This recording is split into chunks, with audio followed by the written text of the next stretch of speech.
we had this crazy idea, maybe a little bit audacious, maybe a little bit naive, but we thought that maybe with concerts like the one we just played and with our rock music, we could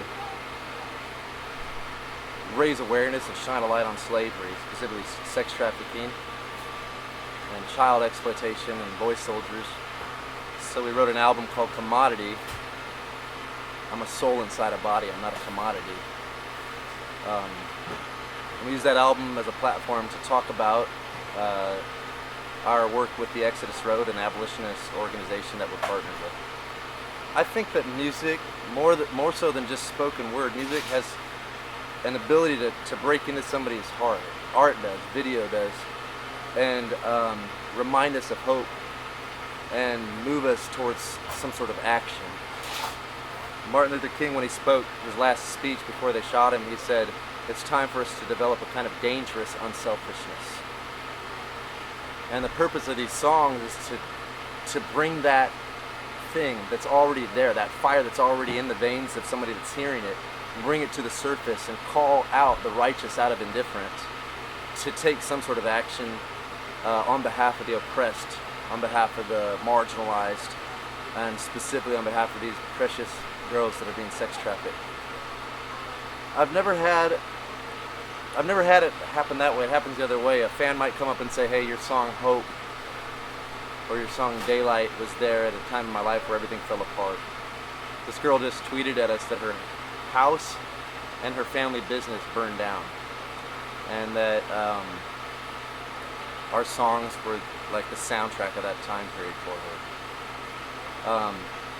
Which is awesome, because I didn't intend to write those songs specifically about a house burning down or specifically about a heaviness or a depression or a fear or an anxiety. But the fact that these songs are in people's lives like that is a big deal to me.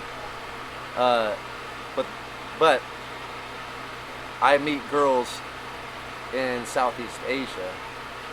One girl in particular named June, and she was like 14 years old.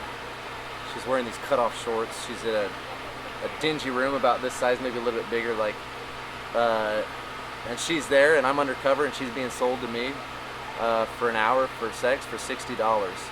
And we negotiated, we talked about it, we got the evidence we needed, and then we had to leave, and we had to leave June there. And on our album Commodity, there's a song called June, and it comes before a song called Take Cover, and that's June's song. When the raid happened on that establishment, somebody tipped it off, and I was devastated because I wanted that girl to see freedom. But then 6 months later, she was rescued in this raid, which made my day.